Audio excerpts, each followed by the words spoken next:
عده‌ای از دجالیه بین مردم میخواد معروف بکنن که روز 9 ربیع را ما جشن میگیریم به خاطر تاج پوشی امام عصر علیه السلام و این اشتباه کاملی.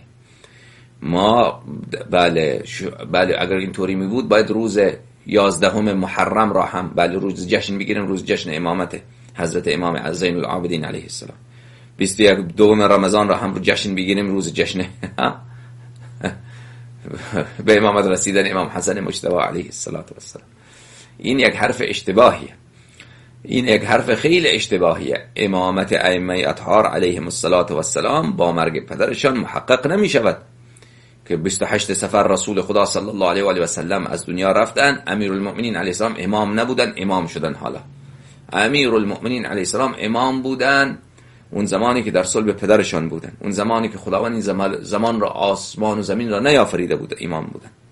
حضرت امام عصر علیه السلام امام بودن بر خلائق، حجت خدا بودن، نور خدا بودن، خزانت و وحی الله بودن، خازن علم الله بودن، وجه الله بودن، عین الله بودن، ید الله بودن، اون زمانی که پروردگار عالم این دنیا را نیافریده بود. بله اینطوری نیست که در زمان امام حیات پدر شریفشان حضرت امام حسن عسکری علیه السلام، امام عصر علیه السلام امام نبودند.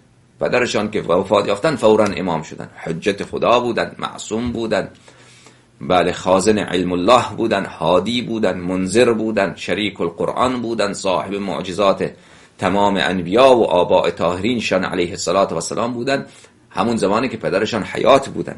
اما روایات در این باب خیلی زیاده که وقتی که دو امام با هم معاصر بودن، یک امام ناطق هست، دیگری صامت.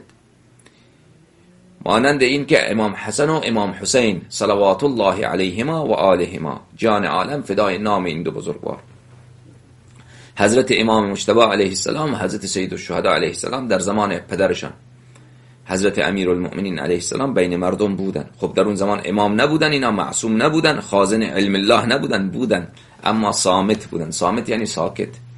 هدایت مسئولیت پدرشان هست، امیرالمؤمنین علیه السلام. مجاری امور در دست ایشان، امر و نهی در دست ایشان، ارشاد مردم در دست ایشان. وقتی که پدرشان از دنیا رفتند، اینطوری نبود که اینها امام نبودن امام شدن، امام بودند، اما دیگر امام حسن مجتبی علیه السلام امام ناطق شدند. و بعد که امام حسن مجتبی علیه السلام شهید شدند، امام حسین سید الشهدا علیه السلام بعد از شهادت پدرشان حجت خدا بودند، اما حجت خدا بودند صامت.